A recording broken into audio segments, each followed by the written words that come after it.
So we're going to be doing a process called polyprinting, and it's because you use a piece of polystyrene to essentially make your own stamp. So our first step today is to attach a template with some tabs of tape to the polystyrene, not the table, to the polystyrene like that. And then what we're going to do is we're going to take a really sharp pencil and we're going to just put some little holes and stab almost like a dot to dot on our template here of our skull. Don't worry about the design inside the skull just yet. That's going to be step 2. We just want step 1 to begin with. Okay, and we are doing a basic skull design. You will add more later. You can go quite quick with this, but obviously we want to be quite accurate. This bit we're using a template, and on the second bit you're going to do more freehand designs.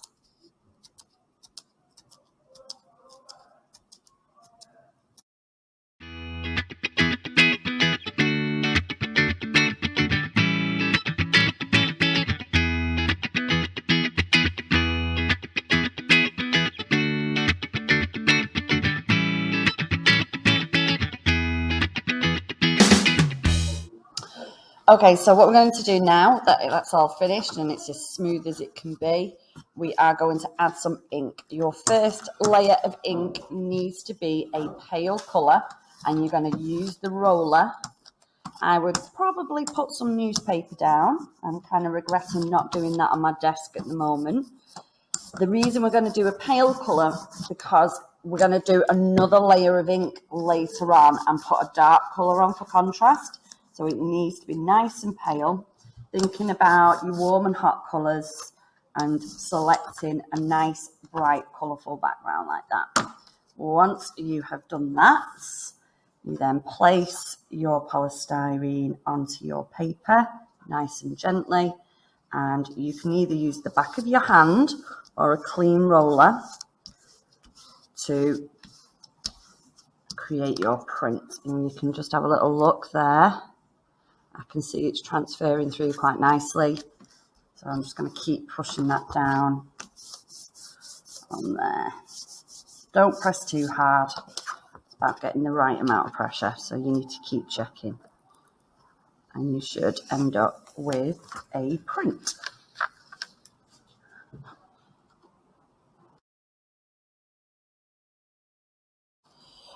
Once you have done that, you're going to wash your polystyrene and dry it off as thoroughly as possible with some kitchen roll or blue towel.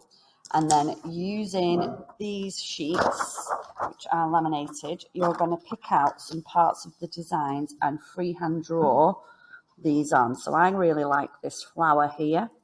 So using my biro, I'm going to etch in and draw that on. And I'm just going to go for it and try and keep it nice and even. And I'm going to change the petal shape, I think, to something more like this one up here.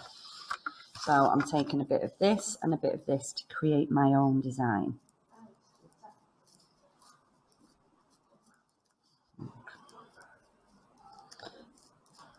I can add patterns in here. I can add anything that I like off this sheet. Just don't be making up random patterns from your head because it might not have that Mexican Day of the Dead look. I'm going to do a little shape here. Remember, you want it deep, but not too deep that your polystyrene snaps. Sometimes you've got to sketch on curves to make it smooth.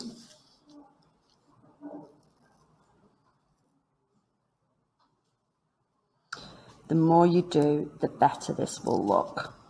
They're very over the top.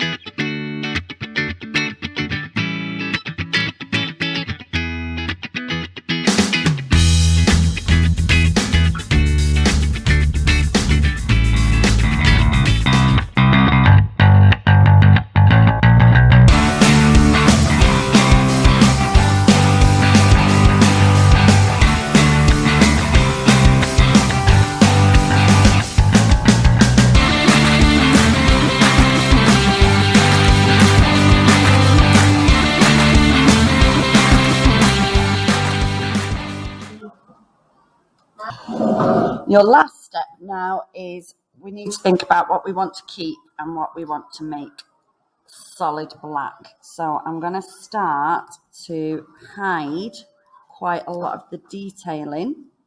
Again, I've washed my plate and I've tried to dry it off, but it's still a bit damp. And I'm going to use either the back of a pen or pencil, and I'm going to start to indent some of these things here. Anything I want to keep blue or this tealy colour here, I'm going to do that indent with. So I'm going to add some bits there. I want to keep my flowers, but I'll keep the bit around it higher, and then when you do your last layer of ink, you're all going to use black.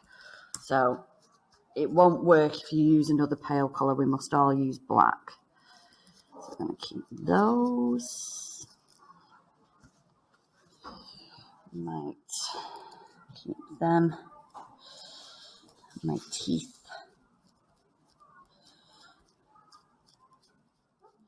And just pushing down some of these details away.